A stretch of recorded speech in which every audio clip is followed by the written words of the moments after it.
Barangay LS 91.1 Podcast. Barangay LS 91.1 Podcast. Ang drama ng buhay, ang drama ng barangay. Radyo, nobela.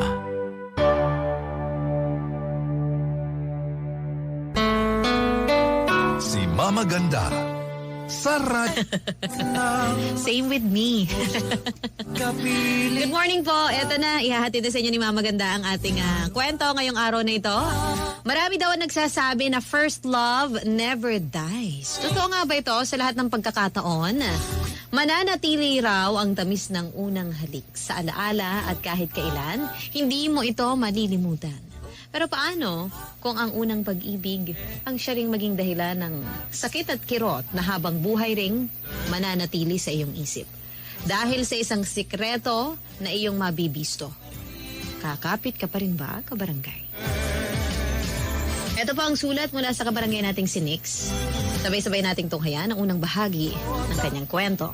Dito sa Radyo Nobela. Radyo Nobela. Radyo Nobela.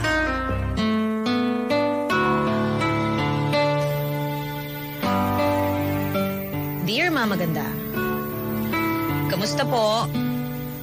Iba pala ang pakiramdam kapag binabalikan at sinusulat mo ang mga nangyari sa iyong buhay. Nakakakaba rin kahit na ako lang mag-isa habang ginagawa ko ang sulat na ito para sa inyong programa.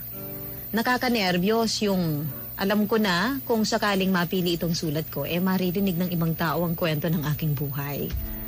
Pero nakaka-excite din dahil sa tinagal-tagal na panahon, kung sakali, ngayon ko lang maririnig sa radyo ang sarili kong istorya at makakarinig ako ng opinyon galing sa iba't ibang tao na hindi ko naman kilala. Isa pa, naglakas loob akong sumulat sa inyo para na rin magbigay ng halimbawa o lesson sa mga taong posibleng nakakaranas o posibleng makaranas ng katulad ng aking naging sitwasyon. Itago niyo na lamang po ako sa pangalang Nix. Nasa tamang edad na rin naman ako nang mangyari ang kwento kong ito.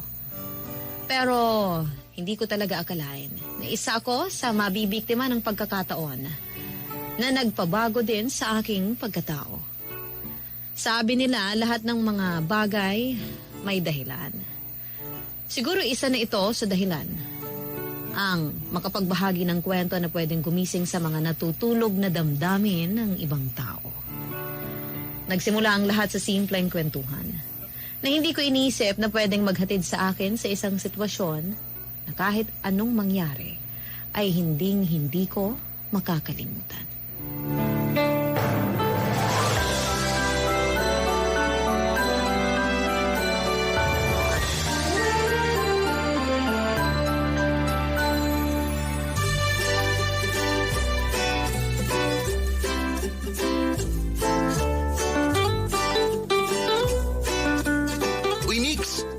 Hindi ka makakapunta. Sabi ni auntie may pasok ka raw. Umabsent lang ako sa last subject namin para makapunta rito. Buti naman at naisip mo yun, no? Minsan-minsan na nga lang maganda dito sa bahay tapos wala ka pa. Nandito na nga, di ba? O bakit yung birthday ko hindi ka nagpunta? Tinext naman kita. O pinggan, kumain ka na. Sila mami mo, kanina pa kumain. Nandun sila sa loob. Akala ko ba tayo-tayo lang? Ba't ang daming tao? Pati kasi sa side ni mama, inimbitahan namin. Baka kasi magtampo kapag nalaman na partido lang ni Papa ang pinapunta namin ngayon. Okay. Tama nga naman. Sabayan mo naman ako kumain. Kumain na ako eh. Busog na nga ako eh. Para na akong kambing. Kanina pa akong nguya ng nguya. Ay teka, si Dens. Hindi ba yun kumakain dahil pakikipagkwentuhan ng inaatupag? Teka, Dens! Dens! Bakit? Halika dito sandali! Sabayan mo si Nix kumain. Teka lang. Sinong Dens? Yung pinsan ko, anak ng panganay nila mama. Bakit ba? Ano yung sinasabi mo kanina? Hindi ko narinig masyado. Ang daldal ni Tito eh. Sabi ko, sabayan mo kumain tong si Nix at hindi puro pakikipagkwentuhan ng inaatupag mo. Nabubusog ka sa hangin sa kakukwento eh. Kilala mo naman siya, di ba? Oo, si Nix. Pinsan mo yan, di ba? Hi, Nix. Hello! Ikaw ba yung natapa dati nung una tayong nagkita dito rin sa bahay ni na Randolph? Wow! Daming maaalala sa akin, yun pa. Oo, ako yun. Yung natapon pa yung dala kong ulam kaya ako makatawa ka nun, parang wala nang bukas. Agaw eksena ka kasi noon, kaya paano ko naman malilimutan yun? Ang tahimik ng lahat dahil nagdadasal tapos biglang may madadapa at mababasag. Kalimutan mo na yon, ang tagal na nun. Oh, iwan ko muna kayo dyan ha. Pasok lang ako sa loob. Kukunin ko lang yung camera para picture-picture naman tayo. Tara, kain na tayo. Akin na yung pinggan mo. Lagyan ko ng kanin. Ay sige, Dens. Konting kanin lang ha. Bakit? Diet? Ayaw tumaba sabi ng boyfriend? Boyfriend ka dyan. Bakit? Wala ba? Wala. Bawal pa. Bakit naman? Sa bawal eh. Ayaw pa nila mami. Aral muna. Corny no? Medyo. Sayang naman. Alin ang sayang? Na di ka pwede magka-boyfriend. Ayos na rin yon. Walang istorbo at nangungunsumi sa akin. Saka, ano naman masasayang dun? Sayang. Kasi manliligaw pa naman sana ako sa'yo. Lakas mga sara. Totoo. Maski tanong mo kay Randolph. Sinabi ko na sa kanya yun dati. Pero sabi niya, bawal nga raw. Alam mo, gutom lang yan. Kumain na tayo. Busog man ako o gutom, yun din ang sasabihin ko. Hindi bali kung di pwede ngayon. Itatry ko na lang uli bukas. O sa makalawa. O kaya sa isang linggo. Hanggang sa payagan ka na. Ewan ko sa'yo. Akin ang hayang pinggan mo. Kanya-kanyang kuha na lang.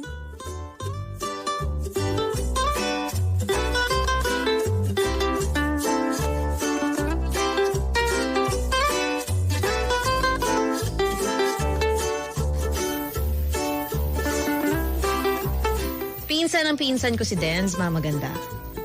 Matagal ko na rin siyang kakilala dahil tuwing may handaan ng pamilya, lagi kaming nagkikita. Hindi siya kagwapuhan at may kaangasan ang dating. Kung may isa siyang katangian na makikita agad, yon ay yung pagiging maboka niya at palabiro na nakakakuha talaga ng atensyon ng tao. Madalas akong kulitin ni Dens na dinigawan daw niya ako. Bagay na di ko pinapansin dahil sa tuwing sinasabi niya yon, para lang siyang nang-aasar. Isa pa, kung sakaling totoo man ang mga sinasabi niya sa akin, na may gusto siya sa akin, parang malabo talagang mangyari. Dahil hindi ako papayagan na paligawan ng mga magulang ko, lalo pa at si Dens ang magiging manliligaw ko. Mahabang kwento pero di kasi gusto ng pamilya ko ang pamilya ni Dens. Hindi pagkakaintindihan ng mga matatanda na nadadamay ang mga mas bata at kami ang biktima noon. Kahit pa ilang ulit ko pinagbabawalan si Dens na ligawan ako, kahit pa halos ipagtabuyan ko tuwing pumupunta siya sa eskwelahan na pinapasukan ko. Talagang mapilit ang lalaking yon. Kahit na alam niya minsan na nagdadahilan lang ako para maiwasan siya, hindi pa rin po siya tumigil. Okay naman sana siya. Nagkataon nga lang ang pumapagitna sa amin ay ang aming mga pamilya. Madalas niya akong i-text noon at tawagan sa cellphone. Minsan nga ayoko na siyang replyan. Kapag di ko naman replyan, di ako titigilan sa pagtawag hanggang sa malobat ang cellphone ko, kakaring kapag hindi ko sinasagot ang tawag niya. Kitang-kita ko kay Dens noon na desidido siya sa akin. Masarap sa pakiramdam dahil may isang lalaki na naloloko sa akin. Pero nahihiya na rin naman ako sa kanya dahil kahit ano pa ang gawin niya.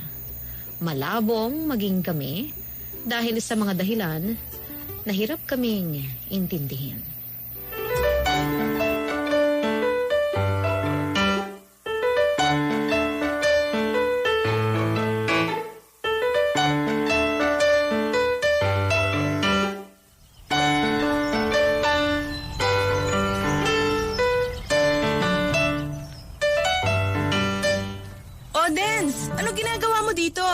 Hindi mo ba natanggap ang text ko?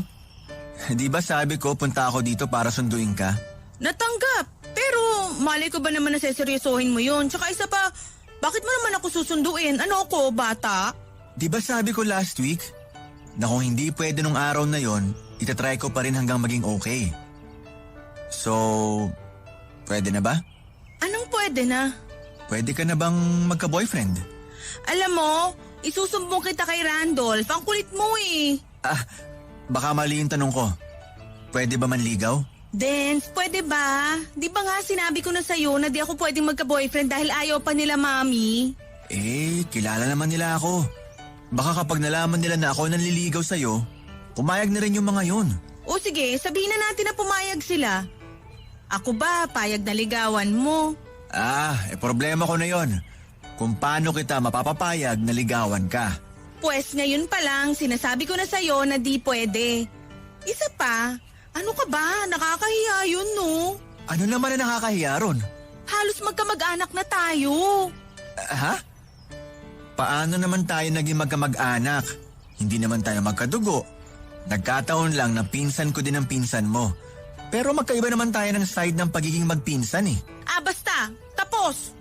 Tara, hatid na kita. Kahit hanggang sa kanto lang na malapit sa bahay nyo. Naku, Dance, wag na. Mamaya niyan may makakita pa sa atin kung ano pa isipin. Kapag nakarating pa yun sa mami ko, mapapagalitan pa ako. Di sabihin mo, nagkasabay lang tayo. Tingnan mo to. Paano ko maniniwala sa'yo ngayon pa lang tinuturuan mo na akong magsinungaling? Kasi naman, ang higpit ng parents mo eh. Inaalagaan lang nila ako. Ako rin naman. Kaya kitang alagaan eh. Ang kulit mo. Pumayag ka na kasi napaligaw sa akin. Hindi ko naman sinasabing sagutin mo na ako eh. Ang hinihingi ko lang ay tsansa na pagbigyan mo kong ligawan ka. Isa pa, Dance. Isusumbong talaga kita sa mama ni Randolph. Sasabihin ko kay tita na kinukulit mo ko. Kapag ginawa mo yun, magagalit sa'yo mami ko at lalo kang di makakalapit sa akin. Masyado ka naman. Sige. Di kita sasabayan. Pero gusto ko sanang ihatid ka kahit hanggang kanto lang. Kahit may distansya tayo, basta alam ko lang na nakauwi ka ng safe. Para ka namang stalker nun. Sige na. Ang kulit mo. Oo na, sige na. Ayos. Tara na. Anong tara na? Sumakay ka ng ibang FX, sasakay ako sa iba, okay? Para walang issue. Ngayon lang to ha, di na to mauulit. Okay. Your wish is my command.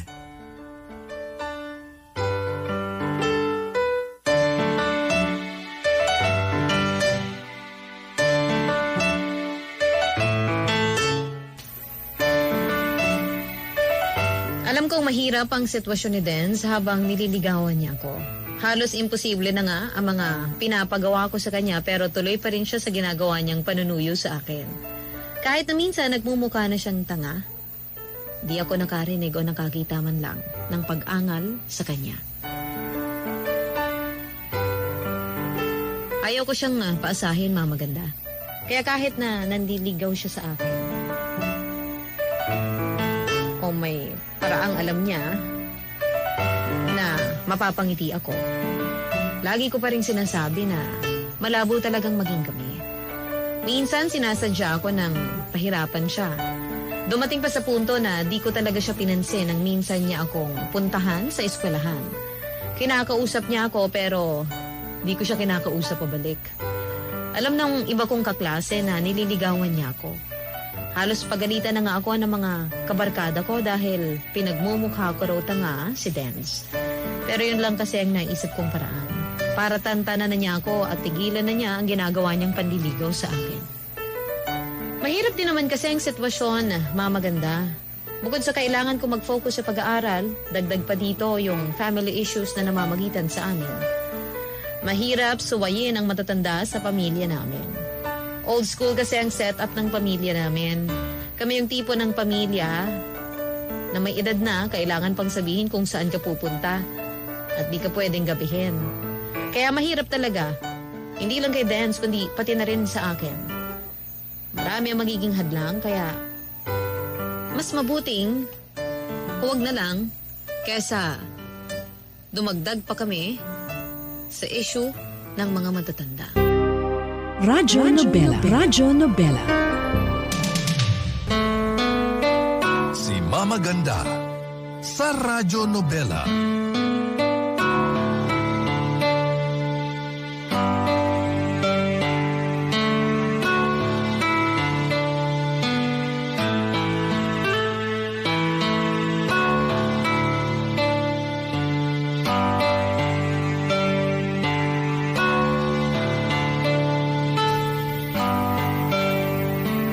Ilang linggo at buwan ang lumipas Hindi pa rin tumigil si Denz. Makulit talaga siya at parang walang naririnig tuwing pinagbabawalan ko siya. Kapag may handaan o okasyon ng pamilya, iniiwasan ko na siya at kahit tingin ay ayaw kong tingnan dahil ayaw ko niyang maramdaman noong mga panahong yon na nagkakagusto na rin ako sa kanya. Mas humirap ang sitwasyon, mga maganda, dahil sarili ko at pamilya ko ang kalaban ko sa sitwasyon na yon. Pilit kong pinapalagpas ang mga pang-aasar niya.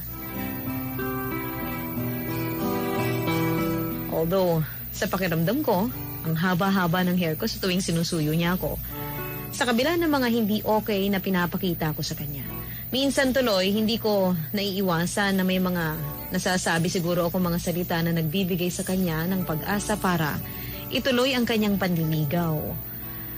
Alam niyo yung parang ayaw mong sabihin bigla, pero bigla mo nang masasabi dahil parang umaapaw na sa dibdib mo yung nararamdaman mo at hindi mo na kayang itago. Ganun yata talaga, may sariling lengguwahe ang puso na hindi madaling ipaliwanag. Corny kung tawagin ng iba pero yun yung nangyari sa akin. Siguro nakadagdag na rin, mamaganda yung efforts na pinakikita ni Denz. Kaya kumbaga tumataas yung tsansa na magkalugar siya sa buhay ko. Hanggang isang text ang natanggap ko kay Denz na niyayaya akong lumabas kasama ang pinsan kong si Randolph.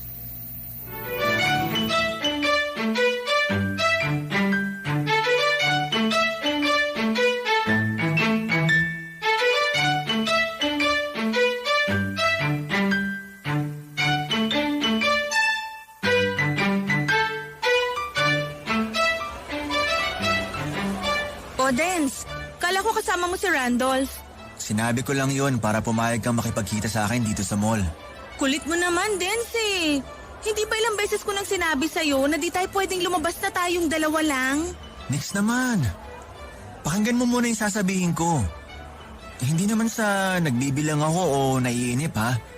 Pero ilang buwan ko nang ginagawa yung mga bagay na alam mo namang hindi madali. Ang hirap mo naman kasing ligawan eh. Pumayag nga. Pamatay naman yung sistema ng panliligaw ko. Eh di tumigil ka na. Sino bang nangulit na ligawan ako? Ako ba nagsabi sa'yo na ligawan mo ko? Hindi naman sa ganun, Nix. Pero gusto ko lang naman malaman kung ano bang status ko sa'yo. Ano ba sa tingin mo? Kaya nga ako nagtatanong eh. Ang hirap naman kasi, hindi pa man tayo, lahat ng kilos natin patago na. Eh di tumigil ka na nga. Kung nahihirapan ka na, di tama na. Ganun lang kasimple yon. Ito naman, masyado. Nagtatanong lang naman ako eh. Alam mo namang, gusto kita noon pa. Eh bakit parang iiyak ka na? Eh kasi di ko na alam ang sasabihin ko sa'yo eh. Hindi ko na rin alam ang gagawin ko para mapasagot ka. Eh di sumusuko ka na pala. Para yun lang, umaayaw ka na kaagad. Tapos nagmamadali kang malaman kung anong isasagot ko sa'yo. Anong para yun lang? Tama ba naman na tuwing susunduin kita, dapat nasa labas lang ako ng gate ng campus nyo. Tapos kapag lumabas ka na, kailangan may distansya ako ng mga 5 tao ang layo sa'yo para di mahalatang kasama kita. Sa FX, magkaiba tayo ng sinasakyan. Kapag may gusto akong ibigay sa'yo, dapat may utusan ako o kaya papadala ko pa sa package para, kunyari, in-order mo at ikaw bumili. Kapag kakain tayo sa labas, kailangan kasama ang barkada mo. Pati panonood ng sine para di obvious na kasama mo talaga ako. Ang mahirap pa doon, kapag may nakakita sa atin nakakilala ng pamilya, papalabasin pa natin na kaklase mong nililigawan ko. Eh di umaangal ka na nga. Ano naman ang gusto mong gawin ko? Maging open sa lahat ng nililigawan mo ko? Para kapag nalaman sa bahay namin, parehas tayong mapahamak? Isa pa, alam mo naman, Denz, na dahil sa nangyari sa mga pamilya natin, di na ganun ka-okay ang treatment ng mga pamilya natin sa isa't isa. Ang pangit lang sabihin, pero kapag may family gathering, ang both sides ng kamag-anakan para nagpaplastikan lang sila. Hindi ba malinaw yan sa'yo?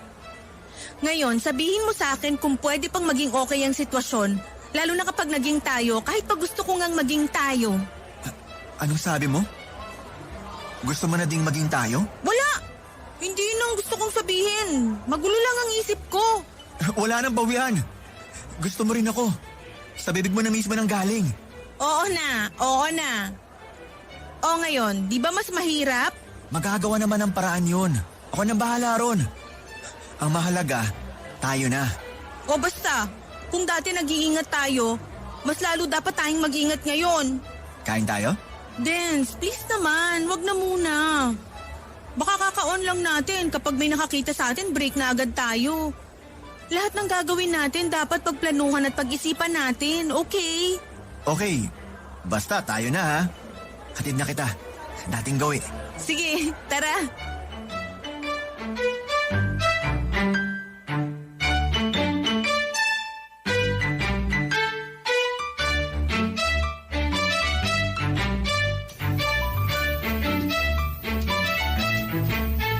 Dahil na nga rin siguro sa pangungulit at pagpupursige ni Dance, napapayag niya ako at napaoo. May ilang buwan din naman ang ginugol niya sa akin para ligawan. Isa pa, sa totoo lang, may nararamdaman naman na talaga ako sa kanya. Napilit kong tinatago. Dahil una, para sa mga magulang ko. Pangalawa, ayokong may masabi sa akin ng iba, ng mga kamag-anak. At pangatlo, natatakot ako na baka totoo ang sinasabi ng uncle ko sa akin, na napakababaero ni Dance. Di ko alam kung totoo ba yun o sinisiraan lang siya sa akin para hindi maging kami. Hindi naging madali at simple ang aming relasyon dahil lahat ng kilos namin kailangan patago.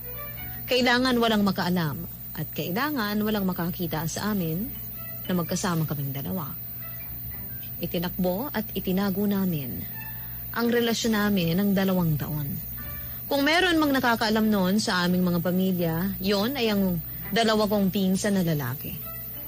Okay lang naman sa mga pinsan ko dahil alam din nila ang kwento at nakatulong ko pa sila para pagtakpan ng relasyon namin ni Dance.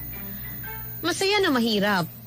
Magulo pero kapag kaming 2 lang magkasama, parang nagiging maayos ang lahat. Alam ko na mahal niya ako. At alam ko na lahat ng sinasabi niya sa akin ay walang kasinungalingan. At sa lahat ng kwento ay may kontrabida. At kung may kontrabida sa buhay ko, yun ay ang uncle namin na hindi ko maintindihan kung galit ba sa mundo at ayaw niyang nakakakita ng masayang tao.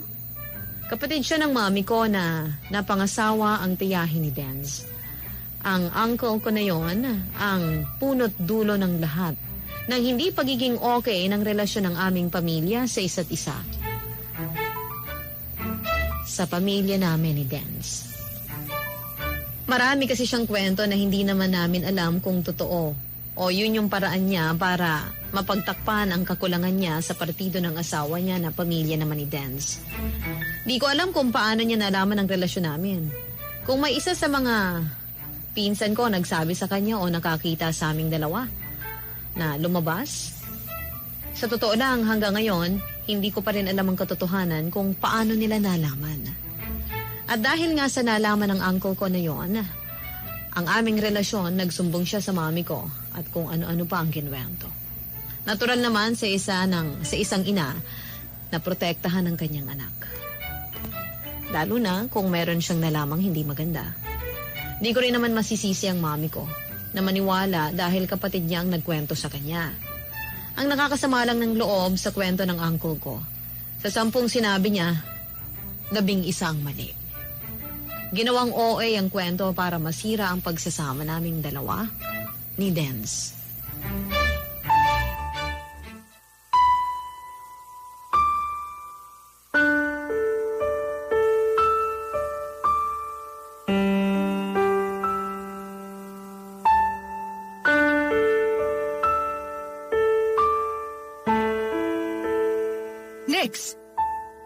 Next! Mommy? Totoo ba yung nabalitaan ko? Po? Anong po? Ano po ba yung sinasabi niyo? Kailan ka pa natutong magsinungaling sa amin, lalo na sa akin? Mami, hindi ko po alam kung ano yung sinasabi niyo. Sige, sasabihin ko sa'yo kahit na alam ko naman na alam mo na ang tinutumbok ko. Kayo raw ni Dance at matagal na? Nag-aaral ka pa lang daw hanggang sa makapagtrabaho ka, kayo na? Next! Ilang taon mo na kaming niloloko at pinaniniwala na wala kang boyfriend. At kung sakali man na magka-boyfriend ka, hindi ko inaasahan na yung Dance na yan na magugustuhan mo. Pero Mami, natapos ko na po ang pag-aaral ko eh. Ngayon may trabaho na po ako. Wala naman po akong pinabayaan kahit na naging ganun po ang sitwasyon. Maraming iba dyan, anak. Anong kinabukasan na naghihintay sa isang lalaking yon? Alam mo naman na mismong uncle mo nang nagsabi, wala siyang kwentang tao. Mahilig sa babae, nagsusugal, at hanggang ngayon ay wala pa ring trabaho. Ano? Ginagastusan mo siya? Mami, kilala niyo naman kung paano magkwento si Uncle. At alam din po natin na di kasi siya okay sa side ni Auntie, kaya ganun na lang kusiraan niya ang pamilya nila, Dens. Kapatid ko yon at naniniwala ako sa kanya. Bakit hindi ba totoong walang trabaho ngayon ng Dens na yon? Bakit? Hindi rin ba totoong babaero siya? Mami, huwag niyo naman pong husgahan si Dens base sa kwento lang. Nix, ayokong gawin to. Pero mamili ka. Yung lalaking yon o kaming pamilya mo? Huwag naman pong ganyan, Mami. Ano pa kaya ang kaya mong gawing panloloko sa amin ng daddy mo? Ilang taon mo yung naitago? Ilang taon mo kaming niloko? Huwag mo ko subukan, Nix. Kapag hindi ka nakipaghiwalay sa lalaking yan, susugod ako sa pamamahay nila at kakausapin ko ang mga magulang niya. Nalubayan ka dahil wala kang mahihita sa klase ng pamilyang meron ng Dens na yan. Pero, Mami... Walang pero. Kung hindi mo kayang sumunod sa sinasabi ko sa'yo, bukas ang pinto. Magsama kayo. Sige na. Ipasok pa ako. Sana pagdating ko mamaya nakapag-desisyon ka na. Mami naman.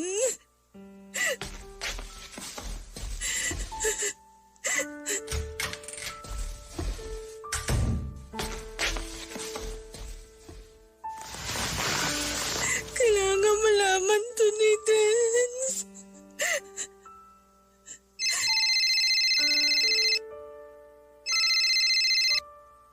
Hello? Dens. Nix, bakit?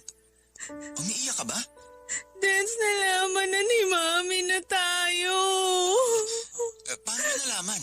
Kinuwento ni Uncle. Hindi ko alam kung paano niya nalaman. Yan talaga ang tiyuhin mo. Wala nang ibang alam gawin kundi manira ng tao. Dens, galit si Mami. Tuloy pa rin natin itong relasyon. Mas mag-ingat na lang tayo. Pinapapili niya ako. Ikaw o sila. Anong sabi mo sa kanila? Dens, mahal kita. Pero di ko naman kayang mawala ang pamilya ko sa akin. Pwede pa rin naman maging tayo eh. Tama na muna, Dens. Mahirap to pero kailangan eh. Magpahinga muna tayo. Itigil na muna natin to. Kapag naging okay na siguro ang lahat at malaya pa tayo, saka na lang natin ituloy. Nix naman. Huwag naman ganyan. Wala naman akong maisip na paraan eh. Nahihirapan na rin ako sa sitwasyon natin na laging patago. Pero, parang tayo. Huwag na natin palakihin pa ang problema. Tama na muna. Nix naman. Hindi tayo bata. Pero mahal ko ang pamilya ko. Mahal din kita, pero ito na muna ang gawin natin. Please. Baka may iba pang paraan. Mag-ingat ka lagi, ha? Basta mahal kita. Alam mo yan. Bye. Dahil na nga rin siguro sa pangungulit at pagpupursige ni Dens,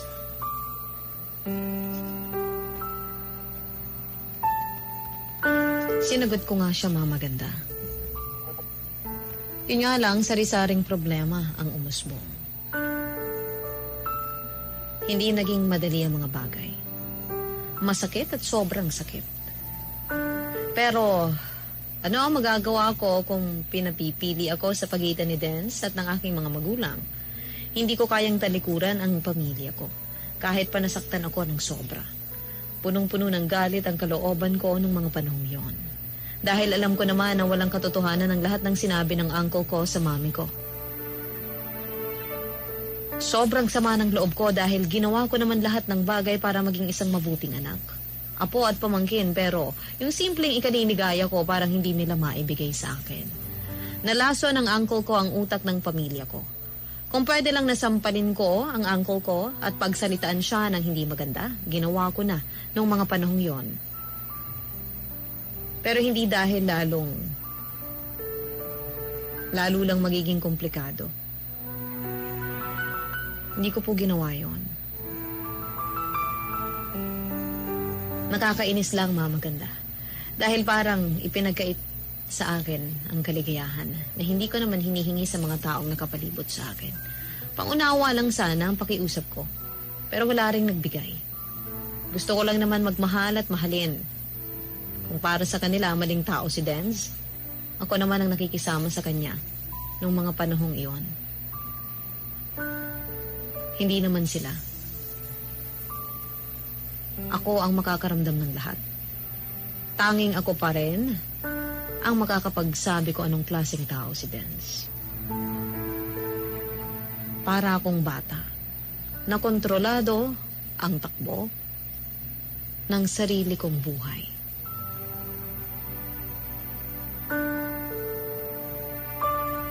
Helpless po ako, Mama Ganda.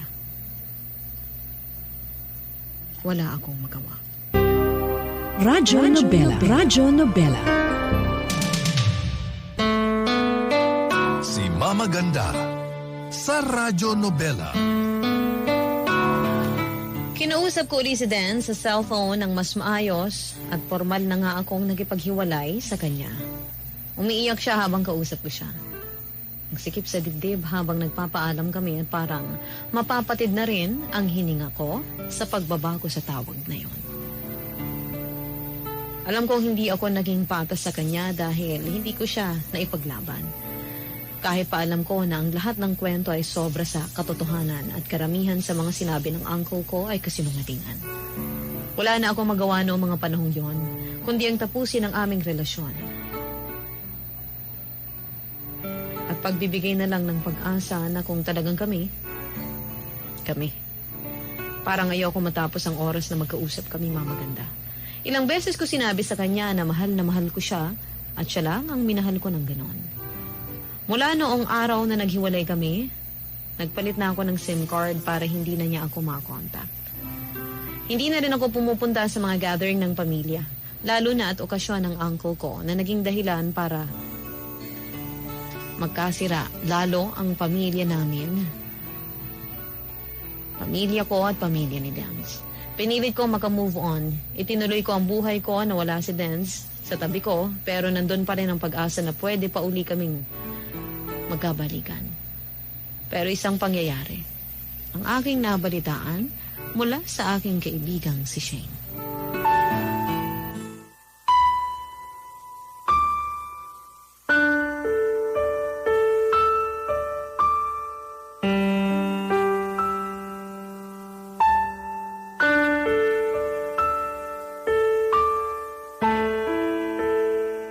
Nix, sorry ha.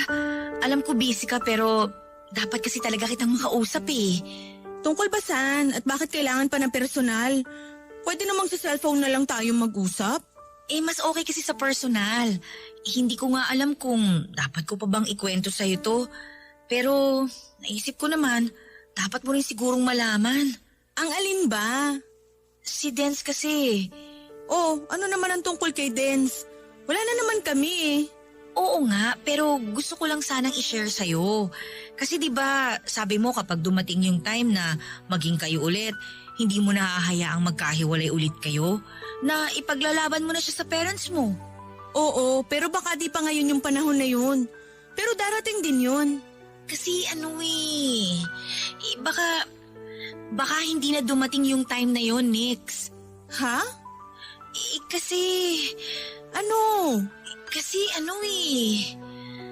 Kasi matagal na rin naman kayo, di ba? Shane, diretsuhin mo na. Huwag ka na ngang mag-isip pa ng magandang salita para masabi ng maayos ang gusto mong sabihin. Kung ano yung totoo, go! Sabihin mo na. Sina Denz at Lani. Sila na. Nabalitaan ko nga yun. Wala namang bago ron. Akala ko naman kung ano na. Kung talagang kami ni Dens, kami. Isa pa, alam ko naman kaya lang naging sila ni Lani dahil naghiwalay kami. Gusto ko lang sabihin na baka hindi na sila maghiwalay at maging kayo ulit. At bakit naman? Kasi buntis na si Lani. Next month na ang kasal nila. Shane, hindi magandang chismis yan ha. Sana nga, Nix. Chismis nga lang yun. Pero kasi, confirmed eh. Paanong confirmed? Ako mismo nakakita. Nakausap ko mismo si Lani. Natatakot nga siya sa'yo at nahihiya. Pero wala naman na rin siyang magagawa kasi nga nangyari na. Wala na rin palang magagawa eh. Bakit sinabi mo pa sa akin? Para lang alam mo. Para huwag ka nang umasa. Para huwag ka nang maghintay pa. Sigurado ka ba? O kakampi ka ni Lani at sinasabi mo sa akin to para tuluyan ko ng kalimutan si Dens at para maging sila na nga ng tuluyan ng walang hiyang Lani na yan? Nix, alam mong kaibigan mo ko. Tsaka hindi ko kayang gawin sa'yo yung sinasabi mo. Sabi ko naman sa kanya okay lang na magka-girlfriend siya ng iba eh. Dahil alam kong kaya lang niya yung nagawa dahil naghahanap siya ng atensyon na galing sa akin na hindi ko mabigay. Pero bakit kailangan niyang mambuntis? Tama na, Nix. Anong tama na? Matapos mong ikwento? Anong ina-expect mo sa akin? Mag-relax sa narinig kong balita sa'yo. Nix, sorry. Gusto ko lang talagang malaman mo yung totoo. Sorry. Sorry talaga. Siguro nga, hindi kami ang para sa isa't isa. Hindi siya ang para sa akin.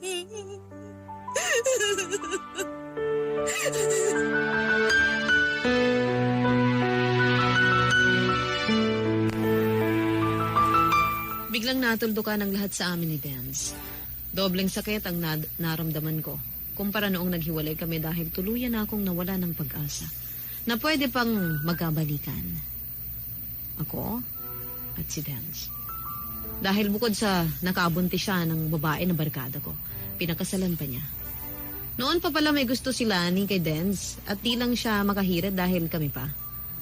Ang bigat ng loob ko at parang yun na rin ang katapusan ng buhay ko. Sandali ako nagalit sa mundo. Napabayaan ang sarili ko at ang mga tao sa paligid ko. Hanggang sa may nakilala kong lalaki. Katrabaho ko sa opisina na tumulong sa akin para bumangon. Tawagin na lamang natin siya sa pangalang Miko. Minahal niya ako pero di ko alam kung mahal ko ba talaga siya noong mga panahong yon. O baka naghahanap lang ako ng masasandalan. At kailangan ko lang ng makakasama. Tumagal kami ng 1.5 taon pero noong magpasya siyang mangibang bansa, hindi ko na siya nakasama. Parang nanadya ang panahon dahil muli kami nagkita ni Dens. Hiwalay na sila ni Lani at nasa kanya ang bata. Mali pero naging kami ulit ni Dens. Nakipaghiwalay ako kay Miko. Alam kong nasaktan ko siya pero mas lalo ko siyang lolokohin kung makikipagrelasyon ako kay Dens habang wala si Miko sa Pilipinas. Pumasok ako sa isang bawal na relasyon para sundin ang tamang sinasabi ng nararamdaman ko. Ang hirap. Pero alam ko na masaya ako sa piling ni Dens. Sa pagkakataong iyon, wala nang nakaalam sa relasyon namin. Kahit sino. Mas naging maingat kami.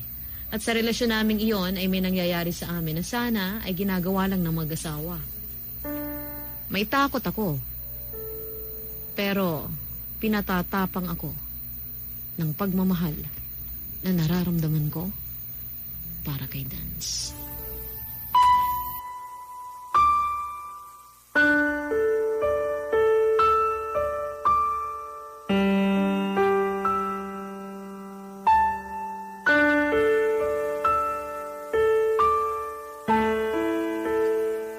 Nix, ganito na lang ba tayo?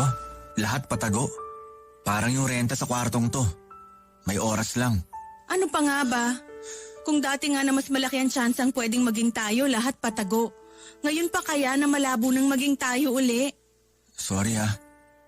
Kasalanan ko ang lahat. Oo, kasalanan mo talaga. Kung may pagkakamali man ako, yun yung di kita na ipaglaban. Pero tapos na yun eh. May anak ka na. Kasal ka na. Pero hiwalay na kami ni Lani. May kinakasama na rin siyang iba, alam mo yan. Oo, pero sa tingin mo kaya matatanggap ang lahat ng paliwanag mo at paliwanag ko ng mga taong makakaalam ng tungkol sa atin? Hindi, Dens. Malabong mangyari yun. Pero paano tayo? Eh di ganito. Patago. Parang kriminal na lahat ng gagawin kailangang maingat para wag mahuli. Pero Nix, may edad naman na tayo eh. Hindi na tayo mga bata na kayang kontrolin. Anong gusto mong mangyari? Magsama tayo katulad ng ginagawa ng asawa mo na nakikisama na rin sa iba? Parang malabo yan, Dens. Ayaw ng pamilya ko sa'yo. Hanggang ngayon ba naman pamilya pa rin? Oo. Pero kung nakapagtimpi ka sana habang kasama mo si Lani, baka mas may laban tayo. Pero tama na. Magsusumbatan lang uli tayo. Okay na ako sa ganito. Ako hindi. Matututunan mo ring tanggapin tong setup natin. Ang sa akin, sapat na magkaanak ako. Ano? Buntis ako. At sa'yo to. Huwag kang mag-alala. Di ko pa sasagot sa'yo dahil alam ko namang malabo yung mangyari. Pero handa naman akong ibigay sa kanyang apelido ko. Para ano? Para kapag tinanong niya kung nasaan ka, sasabihin ko na may asawa kasing iba ang tatay niya? Di na, Dens. Matagal pa naman siguro yung panahon kung kailan magsisimula na siyang maghanap. Kapag may isip na siya, saka na lang natin ipaliwanag ang lahat. Isa pa, mas madaling matatanggap ng pamilya ko ang nangyari sa akin kung apelido namin ang dadalhin nitong bata. Nix. Sorry. Tama na. Pinatawad na kita noon pa dahil mahal kita. Nagkataon lang na nakulong tayo sa isang sitwasyon na mahirap takasan. Pero... Okay na yon. Ipapakita ko naman sa iyo tong anak natin. Di ko naman ipagdadamot. Tara na. Uwi na ako. Baka hinihintay ka na rin ng anak mo sa bahay niyo.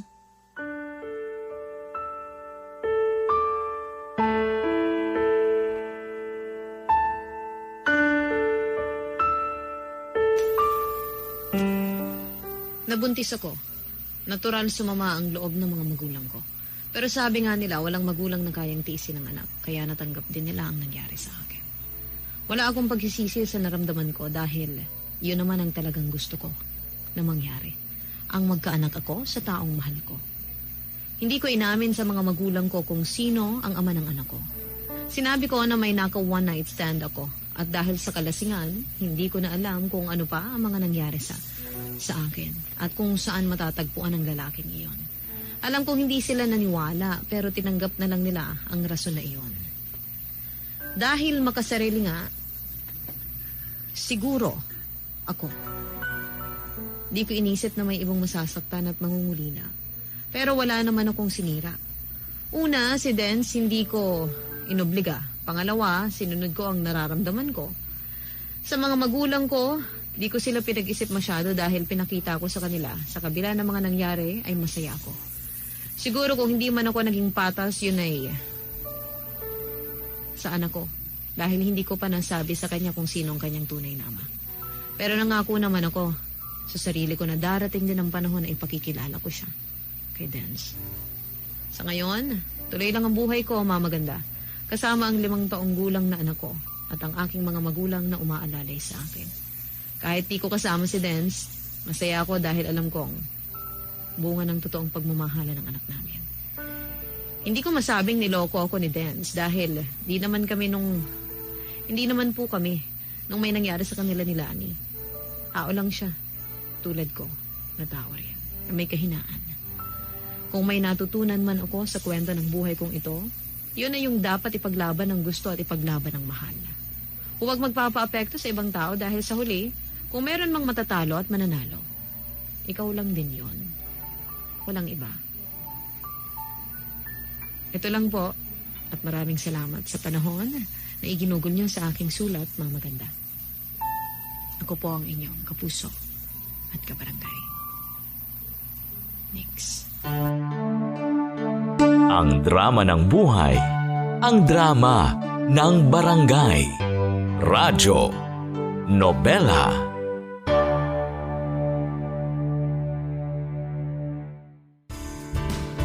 Hello mga kabarangay! Nagustuhan mo ba ang itinampok na kwento natin ngayon? Huwag kakalimutan na i-follow ang Barangay LS Nari 1.1 Podcast at ang iba pa naming social media accounts. Huwag din kakalimutan ang pakikinig sa Barangay LS Nari 1.1 Forever!